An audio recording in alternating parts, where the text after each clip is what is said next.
7 beliefs to attract wealth, prosperity, good luck, good health, success, money, and all the good things of life. Good evening, good morning, good afternoon, wherever you are watching this video. This page is Iya Imo Yoruba, and the person talking to you right now is Iya Imo Yoruba Olabisi Lolawa Ayaba Iyonwawi. Any other Iya Imo Yoruba is a counterfeit. Either you like it or not, it's a counterfeit. You can see the topic I wrote there. I said born beliefs. Let me just say, for every good things of life. You may be wondering, báwo ni mo ṣe máa born ewé lásán tí gbogbo èrè tó báyìí tá dẹ̀ wá bá mi? Yes, mo lè sọ fún ẹ wípé nínú àwọn ewé tí Olódùmarè dá tó fi àṣẹ ńlá tó tún yàtọ̀ sí lára, beliefs wà nínú wọn. Ẹ máa béèrè pé kí ló ń jẹ́ beliefs? Nǹkan tó ń jẹ́ belief òun náà rèé, belief rèé.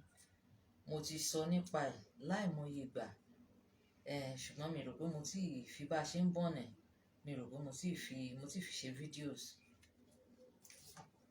Ewé tó ń jẹ́ belief nìyẹn. Adéyẹmọ Ayọ̀mídé, ẹ káalẹ́, ẹ káàbọ̀ bí ẹ ṣe ń darapọ̀ mọ́ wa. Bí ẹ ṣe ń wọlé, ẹ má gbàgbé your love, your like, your comments, your shares.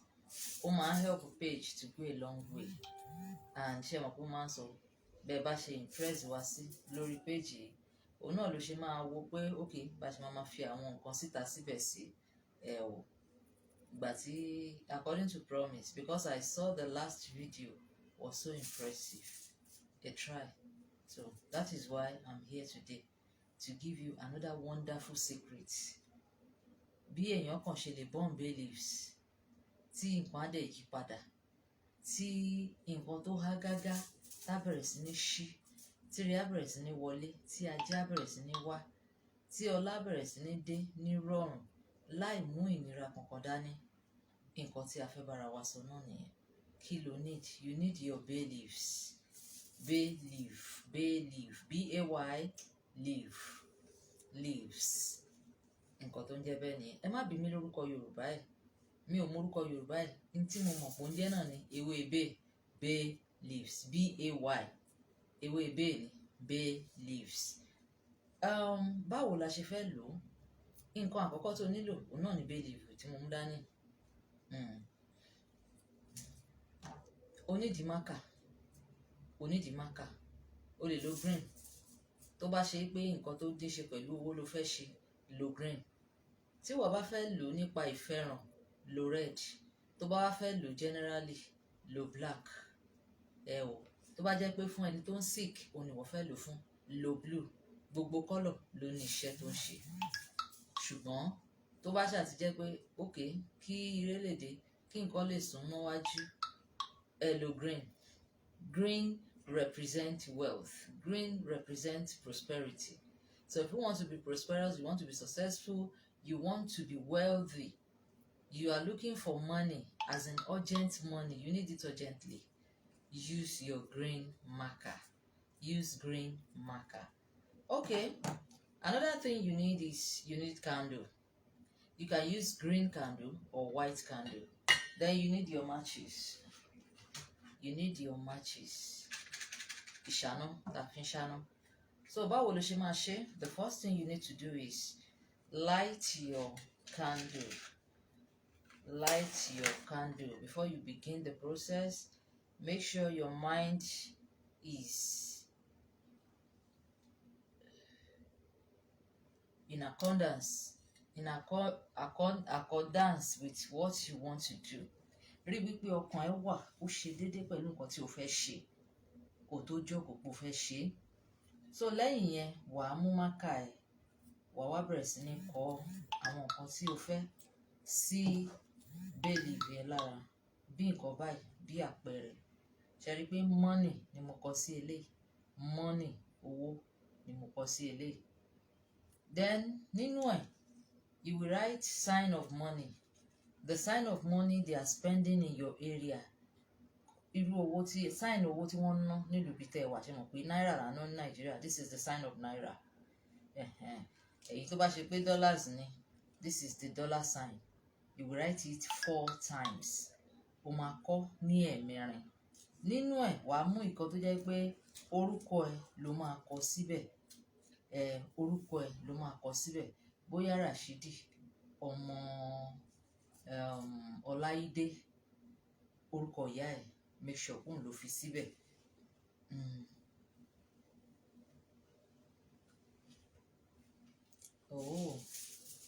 Ajayi Ezekiel Alaka, text message to you about low erection but no response.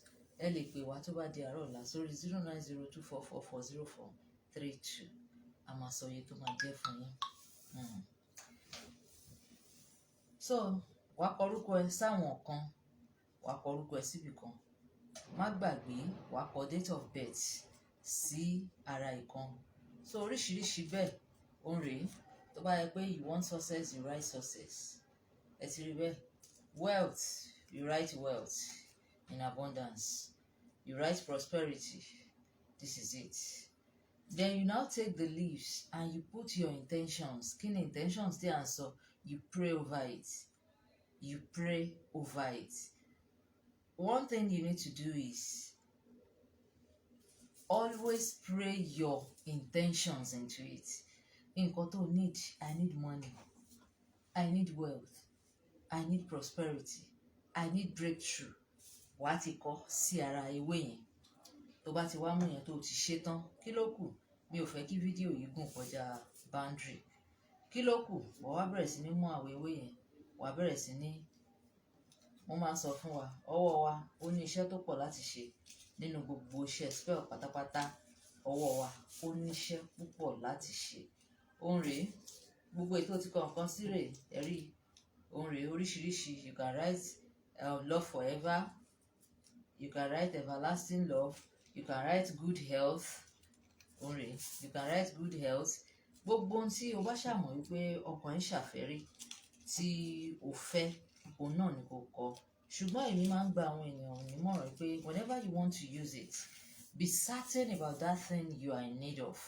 Bóyá lásìkò yẹn owó ló fẹ́, bóyá lásìkò yẹn àṣeyọrí ló fẹ́. Mo lè fi gbogbo ẹnu sọ wípé kò sí nǹkan tó lè lo bẹ́ẹ̀lì fún. Kò sí nǹkan tí o lè lò fún tó dẹ̀ máa rí bẹ́ẹ̀. It opens the way to success. It opens the way of prosperity. It opens the way of wealth. Gbogbo nǹkan tí o bá nílò pátá, òun ló lè lo bẹ́ẹ̀lì tí mo kó dání fún. Gbogbo ẹ̀ ló lè lò fún. So tó bá ti kọ gbogbo nǹkan tó fẹ́ kọ sí tán, you now hold it in your 2 palms. Don't forget I used to tell us pé ọwọ́ wa méjèèjì ó ní ṣẹ́ṣe because it is connected to the whole of our system. Tó bá fẹ́ wo point orí nínú acupuncture, ibẹ̀ ó connect ní gbogbo ẹ̀yà ara wa pátápátá. So hold it this way. You pray your intentions lórí customized belief ẹ. O ti mọ customize ẹ bó ṣe máa customize ẹ. Yes, that is those things you have written on your beliefs. That is how you customize it. Then you pray over it. You pray your intentions over beliefs. Àwọn kan máa sọ ní ìsìn pé a ṣe máa jó ewé. Ẹ má gbàgbé wípé gbogbo ohun tí Ọlọ́run dá dára ni. Ó dẹ̀ dá fún lílò gbogbo ọmọ ènìyàn pátápátá. So if you are one of those sọ pé instead ẹ máa fi born belief, because you are deceiving yourself o. Má jẹ́ kán tàn ẹ́ jẹ. Born beliefs for success, for prosperity, for open doors. Ó ní mo sọ pé mi ì rí nǹkan tó lè born beliefs fún. Tó bá jẹ́ pé o ní kékeré ìgbàgbọ́, and you believe that everything was created by the Almighty God, and for my use, it will surely work for you. Wọ́n á ní wíbẹ̀ jẹ́bẹ̀ tọ́lọ́run ni. Àwọn wíbẹ̀ jẹ́bẹ̀ tó fi sára àwọn ewé kan ó lágbára púpọ̀. So ìwọ tó bá lórí ọ̀fẹ́ láti wo fídíò yìí, congratulations to you once more. This is how to burn bay leaves. Don't forget, write your name on one, write your date of birth, write every information about you and pray over it. Tó bá ṣe pé owó ló fẹ́, tẹnumọ́ owó rẹpẹtẹ. Tó bá ṣe pé àṣeyọrí ló fẹ́, tẹnumọ́ àṣeyọrí. Tó bá ṣe pé breakthrough ni, tẹnumọ́. Tó bá ṣe pé good luck ni, tẹnumọ́. Tó bá ṣe pé favour ni, tẹnumọ́. tó bá ti wá kọ́ tán tó ti sọ intentions ẹ, this is how you burn bay leaves. Nílé ṣe mọ̀ pé èmi ní èròjà nọ́ọ̀sì nílé, mo máa ń hold ẹ̀ pẹ̀lú forceps ni, so ìwọ náà lè wá nǹkan tí o máa fi hold ẹ̀ bó ṣe máa burn ẹ̀ náà lélẹ̀, bó ṣe máa burn ẹ̀ rẹ̀. Tó bá ti ń burn ẹ̀ yẹn, be saying your intentions. Ṣe rí pé kò mú wá lómi rárá, kò mú wá ní omi rárá. Máa sọ intentions ẹ bó bá ṣe burn ẹ̀. Ẹ ti rí mi bẹ́yẹn. This is bay leaves. This is how to burn bay leaves for every good things of life. Ẹ má jẹ́ kí n kàn sọ ẹyọ kan. Mi ò rí nǹkan tó fẹ́ lo bay leaf fún. Ìwọ tí ọ̀nà bá dí mọ́ gágá tó ti gbìyànjú kó burn bay leaves yìí for 7 days continuously with your prayer, with the whole of your faith. Wà á rí wípé ìyanu máa ṣẹlẹ̀. Ṣé bá a ṣe sọ kí ìwọ náà dẹ̀ burn ẹ̀ bí mo ṣe ń burn ẹ̀ ṣe ti rí? It's very easy to burn. Ìṣe nǹkan tó máa ń take time. Just make sure you put the whole of your intention. Jẹ́ kí gbogbo ọkàn ẹ kó wà nínú nǹkan tó ṣe. Kọ́ bá ṣe ní kó kọ́, gbàdúrà tí bá ṣe ní kó gbà, kó wá jẹ́ kí eléyìí kó di ṣíṣe. Bó ṣe máa burn ẹ̀ nìyẹn, one by one. You can see the way I'm burning my own. You can see the way I'm burning it. Mo ti kọ gbogbo nǹkan yẹn sí lára. So that is how you will write yours too. That is how you will write yours. Forceps tí mo sọ lẹ́ẹ̀kan kó máa fi hold ẹ̀ yẹn. Wàá fi hold ẹ̀ torí pé kó má bàa jó ẹ lọ́wọ́ bẹ́ẹ̀ ni. So that a lè burn tán bó ṣe yẹ kó burn tán. This is it. You burn it. Saying your intentions. Saying whatever you need. Àbí ètò ti kọ sáré wò dáadáa. Máa tẹnu mọ́ tó bá ti ń ṣe lọ́wọ́. Jẹ́ kí gbogbo ọkàn ẹ kó wà níbẹ̀. Concentrate on it. And be imagining things as if it is happening already. Máa imagine gbogbo tó bẹ̀rẹ̀ yẹn gẹ́gẹ́ bí ẹni pé ó ti ń ṣẹlẹ̀. I bet it with you. It will surely happen. It will surely come to pass. You can burn this early in the morning. You can burn it around this time when you are ready to go to bed. Then you can burn it in your shop. You can burn it in your office. There is nowhere you can't burn bay leaves. Anywhere tó bá ti ń fẹ́ kí nǹkan rí máa ṣẹlẹ̀. Anywhere you want prosperity.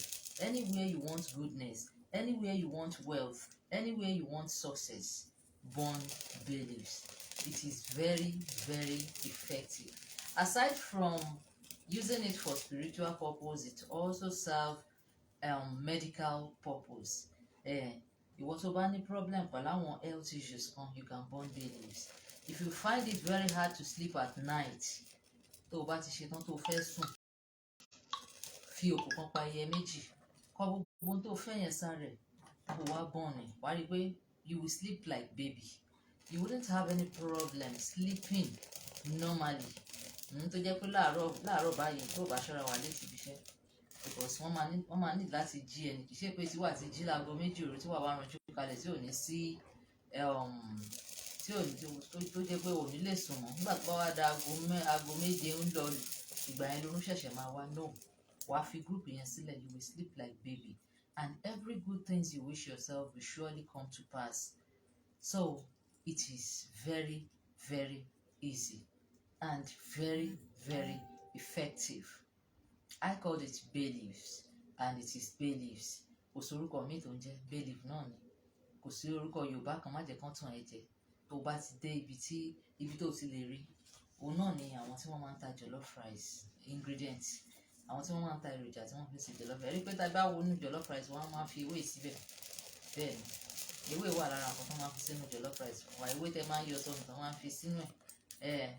Òní ewé. So tó bá ti dé ọ̀dọ̀ àwọn tó ń ta ingredients yẹn, just tell them you want to buy bay leaves. You want to buy bay leaves and do it accordingly. Bá a ṣe sọ, you can burn the pieces in it as well. O lè burn ẹ̀ bí ìgbà tó ń burn incense. It is very, very good and very, very effective. Iṣẹ́ ẹ̀ pọ̀ gan, but èyí tèmi mú wá fún yín pé kẹ́ ẹ lò fún, òun náà ni mo mú wá fún yín lálẹ́. Àdúrà wa gbà gbogbo wa pátá àní ṣe lásán. Bó bá ṣe ń wo fídíò yìí, make sure you share it. Make sure you like. Make sure you love. Don't just watch. Don't just do it on your own. Make sure you share for others to benefit from it. Because ìmọ̀ Yorùbá kì í ṣe fún èèyàn kan, kì í ṣe fún èèyàn méjì. Ìyámọ̀ Yorùbá kì í ṣe fún èèyàn kan, kì í ṣe fún èèyàn méjì. Share ẹ̀ dáadáa kó jẹ́ kí gbogbo àwọn èèyàn rí. Ọlọ́run á ràn wá lọ́wọ́ o. Ẹ rí pé oorun ti ń pè mí náà, ẹ jẹ́ kí n máa fèé ṣe lọ. Mi ti mú promise ṣẹ, ẹ̀yin náà mú ìlérí tí yín ṣẹ. Ẹ jẹ́ kó lọ viral, ẹ jẹ́ kó rìn, ẹ jẹ́ kí gbogbo àwọn èèyàn kan rí. Wípé ní ọ̀nà báyìí o a tún lè gba ara wa là, ní ọ̀nà báyìí o a tún lè ṣe àwọn nǹkan kan kéékèèké tí ò jọjú, tí ire á dẹ̀ bẹ̀rẹ̀ sí ní dé fún wa, tí àwa náà máa kúrò láwùjọ àwọn tó jẹ́ pé always complaining ni. The country is not working, nothing is working.